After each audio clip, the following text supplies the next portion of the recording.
Jalan bimbang, akhiri politik uang.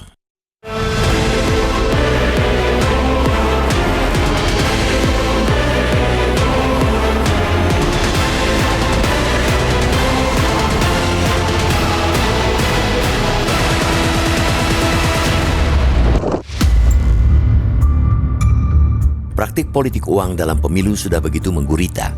Ia menyebar ke berbagai lini secara masif dan mencengkram dengan begitu kuat.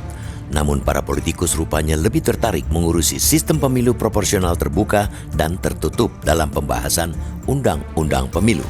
Persoalan sistem pemilu bukannya tidak relevan untuk digodok dalam rancangan undang-undang pemilu.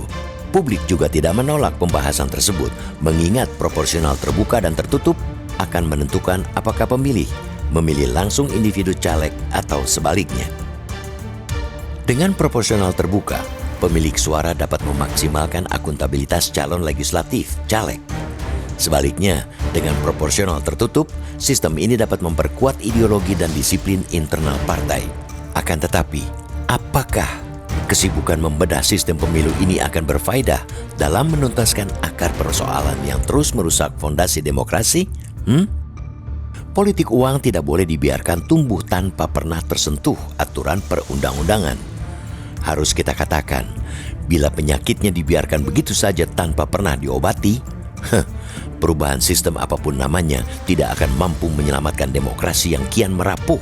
Mereka yang terpilih lahir dari politik uang tidak akan segan untuk selamanya berlaku curang. Demokrasi tidak lagi menjadi jalan bagi lahirnya pemimpin dan wakil rakyat yang bersih dan berkehendak tulus membela kepentingan publik. Sebaliknya, demokrasi menjelma menjadi alat pemuas nafsu para pemburu kekuasaan.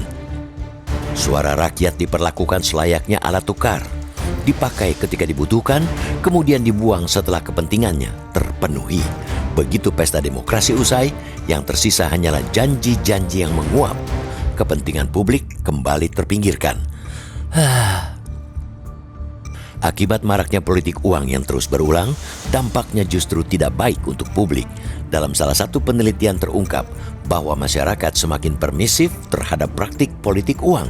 Jumlahnya terus meningkat. Besaran masyarakat yang mewajarkan politik uang menurut peneliti utama indikator politik Indonesia, Burhanuddin Muhtadi, berada di kisaran 54,5% dalam periode akhir Februari 2024 hingga Juli 2024 atau mengalami kenaikan sebesar 12,8% sejak 2006.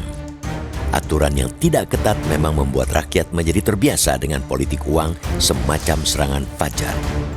Apa yang diteliti Burhanuddin Muhtadi juga menjadi temuan Lembaga Ilmu Pengetahuan Indonesia, LIPI, dalam survei yang dilakukan pada 2019. Politik uang dapat terjadi sebelum, selama, atau bahkan pada hari pemungutan suara. Tujuannya ialah memengaruhi pemilih atau penyelenggara pemilu dengan memberikan imbalan berupa uang atau materi lainnya untuk mendapatkan dukungan atau suara. Oleh karena itu, Undang-Undang Pemilu beserta aturan turunannya harus bisa mencegah terjadinya praktik lancung tersebut. Itulah yang seharusnya menjadi skala prioritas para pembuat undang-undang baik DPR maupun pemerintah. Badan Pengawas Pemilu Bawaslu tentu harus diperkuat. Jangan menjadi macan ompong yang tidak bisa berbuat apa-apa. Sentra Penegakan Hukum Terpadu, Sentra Gakumdu, harus benar-benar menjadi garda terdepan penegakan hukum tindak pidana pemilu. Jangan cuma menjadi pajangan. Fenomena jual beli suara, vote buying, dan mahar politik harus benar-benar dibasmi. Selama ini banyak para kandidat tidak jarang mengumpulkan mahar politik lewat donasi dari berbagai pihak yang mengharapkan timbal balik pada saat akhirnya terpilih. Melihat realitas tersebut, kondisi demokrasi Indonesia yang kian koruptif sudah selayaknya menjadi prioritas untuk dibereskan. Revisi Undang-Undang Pemilu harusnya menjadi peta jalan menyelenggarakan pemilu bersih dan menjunjung adab kejujuran masyarakat.